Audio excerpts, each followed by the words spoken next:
ఈ రోజున ఏర్పాటు చేయబడినటువంటి ఈ యొక్క పత్రికా మీడియా సమావేశానికి సంబంధించినంత వరకు కూడా ఫస్ట్ డే ఫస్ట్ సినిమా అనేటువంటి ప్రోగ్రామ్ని ఏపీ ఫైబర్ కార్పొరేషన్లో మేము ప్రారంభించడం జరిగింది.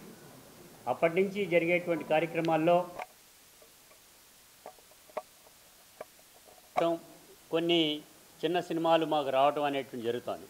పెద్ద సినిమాలకు సంబంధించినంత వరకు కూడా కొంత ఇబ్బందికరమైనటువంటి వాతావరణం ప్రొడ్యూసర్స్ దగ్గర నుంచి, ముఖ్యంగా సినిమా ఎగ్జిబిటర్స్ దగ్గర నుంచి వచ్చేటువంటిది కార్యక్రమం కూడా ఉంది.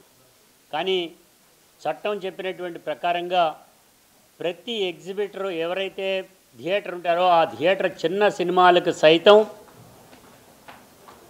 ప్లేస్ ఇవ్వాలి అనేటువంటిది, డేట్స్ ఇవ్వాలి అనేటువంటిది స్పష్టంగా జీవోలో పేర్కొనడం జరిగింది. అది ఇవ్వనటువంటి పక్షంలో అన్నట్లయితే శిక్షార్హులు అవుతారని కూడా తెలియజేయడం జరిగింది. దీనిలో భాగంగానే ఏపీఎస్ఎఫ్లో ఈ రోజున మేము వ్యూహం అనేటువంటి సినిమాని, అందరికీ తెలిసినటువంటిది, సుపరిచితుడు, భారతదేశానికి డైరెక్టర్గా పేరు ప్రఖ్యాతులు గాంచినటువంటి ఆర్జీవి గారు ఈ రోజున ఆ సినిమాని దర్శకత్వం వహించడం అనేటువంటి జరిగింది. అదేవిధంగా నిర్మాతగా ఉండేటువంటి కిరణ్ గారు కూడా ఇక్కడికి విచ్చేయడం అనేటువంటి జరిగింది. ముఖ్యంగా మేము చెప్పేటువంటిది, దీనికి సంబంధించినంత వరకు కూడా దీన్ని ప్రదర్శిస్తాం. అదే పద్ధతిలో ఓటీటీ అనేటువంటి ప్లాట్ఫామ్ ద్వారా శబదం అనేటువంటి దాన్ని కూడా తీసుకురావడానికి మేము సిద్ధపడ్డాం. దానికి సంబంధించినంత వరకు కూడా ఏపీఎస్ఎఫ్ఎల్లో ఉండేటువంటి కనెక్టివిటీ 7 లక్షల మందికి ఉన్నారు.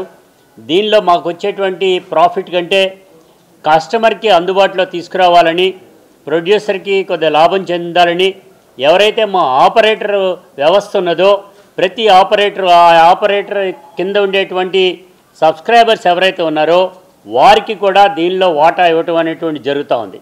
కాబట్టి ఈ ఏపీఎస్ఎఫ్ఎల్ కనెక్షన్ ఉండేటువంటి ప్రతి ఒక్క సభ్యుడు కూడా ఈ సినిమాని వీక్షించవలసిందిగా మనవి చేస్తున్నాం.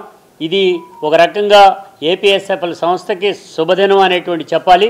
రామ్ గోపాల్ వర్మ గారి లాంటి సినిమాని మేము ప్రదర్శిస్తున్నాం. మొట్టమొదటిగా పెద్ద సినిమా ప్రదర్శిస్తున్నాం, పెద్ద డైరెక్టర్ యొక్క సినిమాని ప్రదర్శిస్తున్నాం అనేటువంటి కూడా తెలియజేస్తున్నాం.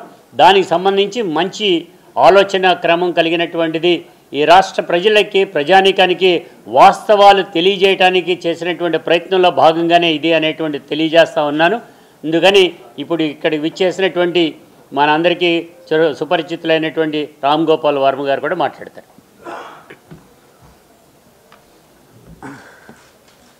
ఇప్పుడు ప్రతి సినిమా తీయటానికి ఒక పర్పస్ ఉంటుంది. కొన్ని సినిమాలు మనం ఎంటర్టైన్మెంట్ కోసం తీయచ్చు, కొన్ని సినిమాలు థ్రిల్ కలిగించాలి కావచ్చు, కొన్ని సినిమాలు రొమాంటిక్ సినిమాలు అవుతాయి. అలాగే ఒక పొలిటికల్ టోన్స్ ఉన్న సినిమాకు ఉన్న ఒక సెపరేట్ పర్పస్. ఇప్పుడు వ్యూహం శపథంలో ఉన్న ఒక స్పెషాలిటీ ఏంటంటే, ఎంతవరకు ప్రపంచ చరిత్రలో అప్పుడు మన కళ్ళ ముందు జరుగుతున్న రాజకీయాన్ని ఒక డ్రామాటిక్ ఆస్పెక్ట్లో క్యాప్చర్ చేయటం అనేది ఇది ఫస్ట్ ప్రయోగం. నాకు తెలిసినంత వరకు వరల్డ్ హిస్టరీలో అలాంటిది లేదు.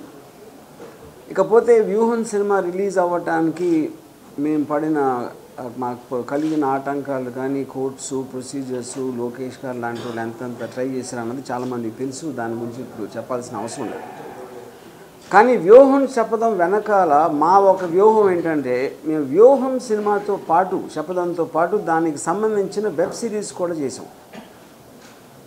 ఎందుకంటే సినిమా అనే దానికి ఒక కొన్ని సెన్సార్ ఆస్పెక్ట్లు, లేకపోతే కొన్ని అభ్యంతరాలు, ఎవరో కేసు పెట్టాలి, ఇలాంటి రకరకాల యాక్ట్స్ ఉంటాయి. కాబట్టి సో అది రెగ్యులర్ పద్ధతిలో గవర్నమెంట్ ఆస్పెక్ట్లో ఉన్నదాన్ని, సినిమాని మట్టుకు మేము ఆ నిబంధనలకి లోబడి అదే ఆ వర్షన్ని థియేటర్లో రిలీజ్ చేసాం. ఇప్పుడు ఇక్కడ శపథం ఆరంభం, శపథం అంతం అని చాప్టర్ 1, చాప్టర్ 2 అని 2 వేరే వేరే వెబ్ సిరీస్ని రిలీజ్ అయిపోతాం దీంట్లో. అది ఒకటి ఇవాళ సాయంత్రం 8 గంటలకి స్టార్ట్ అవుతుంది ఏపీ ఫైబర్ నెట్లో. ఇప్పుడు గౌతమ్ రెడ్డి గారు చెప్పినట్టు ఇది ఒక, అంటే ఫైనల్గా సినిమా పర్పస్ అనేది మ్యాక్సిమం మందికి రీచ్ అవటం. ఎస్పెషల్లీ ఎలాంటిది, ఇప్పుడు ఇది కమర్షియల్ ఆస్పెక్ట్ కన్నా ఎక్కువ మంది జనం చూస్తే ఈ సినిమాలో ఉన్న కొన్ని క్యారెక్టర్ల నిజస్వరూపాలు చూపించడానికి వీలవుతుంది అనేది అంటే ఒక ఫిలిం డైరెక్టర్గా కాకుండా ఒక పొలిటికల్ కామెంట్ చేసే దృష్టిలో కూడా నాకు ఈ సినిమా అనేది చాలా ఇంపార్టెంట్. ఎందుకంటే నేను కిరణ్ గారు తీసిన ఉద్దేశం కూడా అదే. సో గౌతమ్ రెడ్డి గారు చెప్పినట్టు ఇది ఏపీ ఫైబర్ నెట్ శుభోదయం అయితే మాకు కూడా శుభోదయమే. ఎందుకంటే ఏపీ ఫైబర్ నెట్ లాంటి అత్యధిక కనెక్షన్స్ ఉన్న ఆస్పెక్ట్లోంచి మా సినిమా మ్యాక్సిమం మంది జనాలకి రీచ్ అవ్వాలనేది మా ఉద్దేశం. సో శపథం ప్రారంభం చాప్టర్ 1 అనేది ఒక సినిమా, ఒక వెబ్ సిరీస్. సెకండ్ శపథం అంతం చాప్టర్ 2 అనేది రెండోది. ఆ రెండోది రేపు రాత్రి మళ్ళీ సేమ్ టైంకి రిలీజ్ అవబోతుంది. ఇవాళ రాత్రి 8 o'clockకి శపథం ఆరంభం చాప్టర్ 1, రేపు శపథం అంతం చాప్టర్ 2, రేపు సాయంత్రం 8 గంటలకి. యా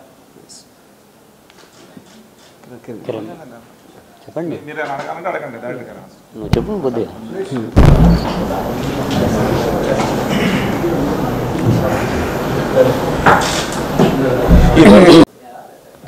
ఇప్పుడు ఇక్కడ పాయింట్ ఏంటంటే, ఇందాక నేను మన అడ్రస్లో ఒకటి చెప్పాను, ఈ సినిమాకి ఒక పర్పస్ ఉంటుందని. ఇప్పుడు ఓన్లీ లాభాల కోసం అనేది చూస్తే ఒక entertainment masala cinema, hero heroine పాటలు ఏటులు అన్నీ పెట్టి చేస్తాం. దీంట్లో ఒక కాన్షియన్స్ ఏంటంటే, ఒక పర్టికులర్ అంటే ఈ సినిమా అనేది ఒక పొలిటికల్ కామెంట్ లాగా చేస్తాం యాక్చువల్గా. అంటే ఒక నిజ జీవితంలో మన కళ్ళ ముందు జరిగే వ్యూహాలు కానీ, పొలిటికల్ పార్టీస్ కొంతమంది పొలిటికల్ లీడర్స్ నిజస్వరూపాలు బట్టబయలు చేసి మ్యాక్సిమం పీపుల్ని రీచ్ అవ్వటానికి అనేది మా ప్రైమరీ టార్గెట్ ఫస్ట్ నుంచి సినిమా తీయటం అనేది. సో అది ఏ ప్లాట్ఫామ్స్లో వస్తే ఇప్పుడు ఏపీ ఫైబర్ నెట్గా తర్వాత దాని తర్వాత. సో ఆ ఆస్పెక్ట్లో మేము అనుకున్న పర్పస్, దానికి వచ్చిన టాక్ చూసిన వాళ్ళు దాన్ని స్పందించిన రియాక్షన్స్ బట్టి 100% మేము సక్సెస్ అయ్యాం.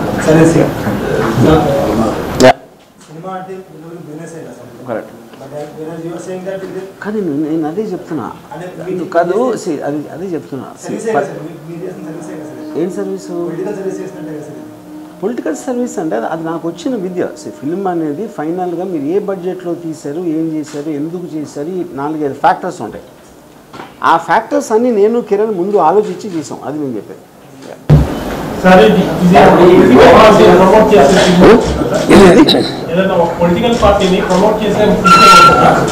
పొలిటికల్ పార్టీని ప్రమోషన్ అనేది కరెక్ట్ కాదు. ఎందుకంటే ఈ సినిమా డెఫినెట్గా నేను చాలాసార్లు చెప్పాను, వైఎస్ జగన్ గారి మీద నాకు ఏర్పడిన ఇంప్రెషను చంద్రబాబు నాయుడు గారి మీద ఏర్పడింది, పవన్ కళ్యాణ్ గారి మీద ఏర్పడింది. నేను చేసిన రీసెర్చ్లో నేను డ్రా చేసిన సోర్సెస్ నుంచి నేను ఖచ్చితంగా నేను నమ్ముతున్న నిజం అనేది పెట్టాలని చేసినారు. సో అది పార్టీ అనేది కరెక్ట్ కాదు, బట్ డెఫినెట్గా వ్యక్తుల మీద మాత్రం ఇది కరెక్ట్.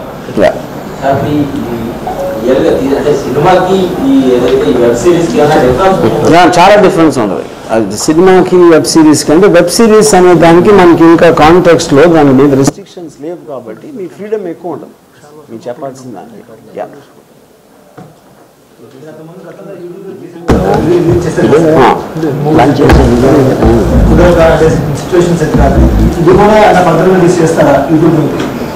అంటే అన్ని ప్లాట్ఫామ్స్లో పాయింట్ ఏంటంటే ఎంతమందికి చూపించాల్సి ఏ ప్లాట్ఫామ్లో మీరు ఉంటాయి. ఫర్ ఎగ్జాంపుల్ ఏపీ ఫైబర్ నెట్ని మీరు ఎన్నుకున్న దానికి ముఖ్య కారణం ఈ సినిమా ఆంధ్రప్రదేశ్ పాలిటిక్స్కి సంబంధించింది. దీని కోర్ ఆడియన్స్ అనేది ఆంధ్రప్రదేశ్లో ఉంటుంది. సో ఆంధ్రప్రదేశ్లోకి సంబంధించి కనెక్షన్స్ 100% ఏపీ ఫైబర్ నెట్కి మ్యాక్సిమం ఉంటాయి కాబట్టి ఫస్ట్ ప్లాట్ఫామ్లో మీరు చూస్ చేసుకున్నాం. ఫర్దర్గా వీళ్ళు అన్నింటిలో వస్తుంది.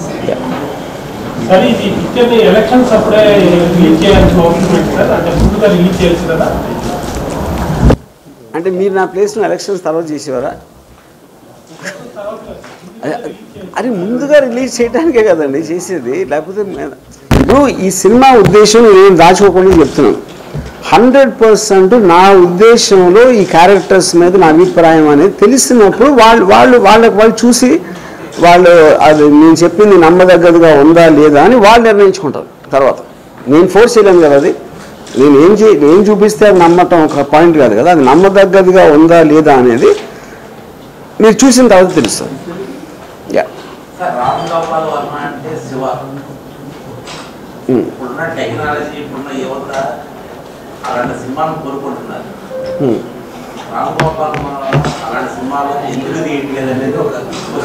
సరే దీనికి నేను ఒక 1000 సార్లు ఆన్సర్ ఇచ్చాను. ఇంకా నాకు ఓపిక లేదు. ఇది మనం వీటి గురించి మాట్లాడదాం. తర్వాత మనం సెపరేట్గా రూమ్లో కూర్చొని మాట్లాడుకుందాం.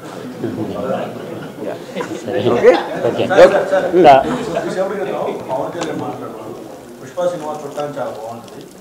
నేను సినిమాలు ఎప్పుడు తమాషాగా చేయను. నేను చేయని తమాషాలన్నీ వైసీపీ కానీ సీఎం జగన్మోహన్ రెడ్డి కానీ చేస్తున్నారు అని మీరు సీఎం గారిలో ఉన్నటువంటి నెగిటివ్ ఎలివేషన్స్ బయట దొరుకుతున్నాయి. నాకు అర్థం కాదు. మళ్ళీ చెప్పండి. పుష్ప సినిమా చూడటానికి చాలా బాగుంటుంది.